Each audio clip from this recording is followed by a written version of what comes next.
DJ ज्यादा पकड़िया।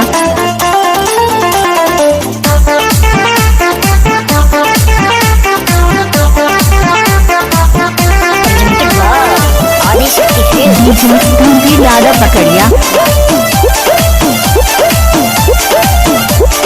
बोलिए बलम जी छठ के का बात तैयारी, घाटी पर धमाका कैसे होई अब की बारी।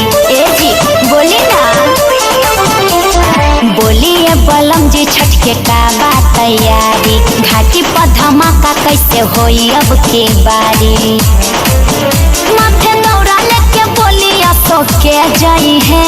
अरे पूरा इंडस्ट्री आई हो कैसे मथवा पर दौड़ा लेके पवन भैया जानी है। अच्छा कन्हिया पौखिया के सारे जिले आई है।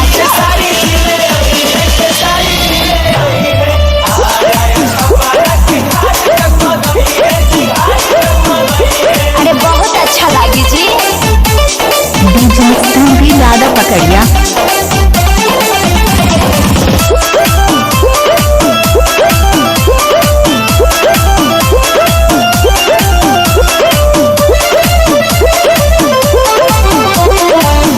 केलाई के रवा के घावत केलाई नसपतिया के ले आई डीजे झालर के सजाई घटिया। रवि किशन जी के रवले आई है, निरहु जी घटिया सजाई है। आई बताइए छठी माई के या रघिया के दिवाई है।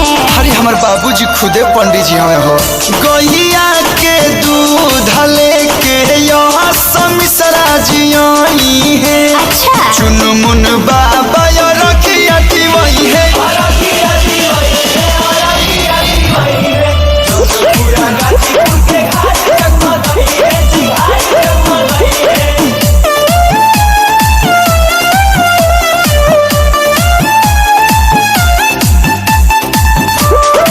डीजे ज्यादा पकड़िया।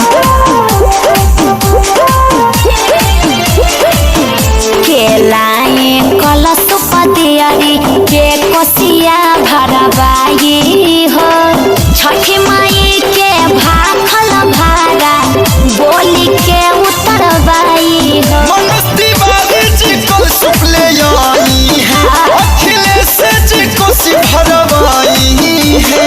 आए कश्यप जी छठी मैया के गीत बोली के गई है।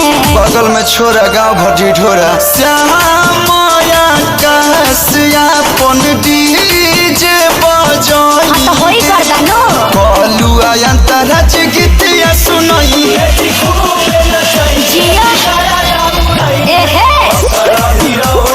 डीजे ज्यादा पकड़िया। Mobile number 99 056 67 692।